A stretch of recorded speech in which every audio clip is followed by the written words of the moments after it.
DDoS stands for Distributed Denial of Service Attack, where multiple compromised systems are used to target a single system, causing a denial of service. DDoS attacks work by overwhelming a target system with a flood of internet traffic, making the system slow or unavailable. Types of DDoS attacks include volumetric attacks, protocol attacks, and application layer attacks, each targeting different parts of a network.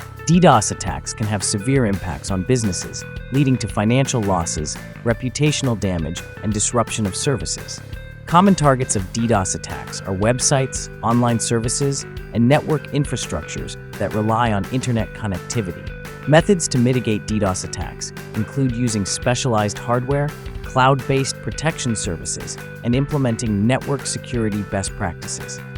Launching DDoS attacks is illegal in many countries and can result in severe penalties, including fines and imprisonment. Famous DDoS attack examples include the 2016 attack on DNS and the 2012 attack on major U.S. banks, disrupting their online services. Tools used in DDoS attacks include botnets, amplification techniques, and stressor services that can be easily accessed online. Future trends in DDoS attack prevention focus on AI-driven security solutions, improved network monitoring, and collaboration among internet service providers to mitigate attacks.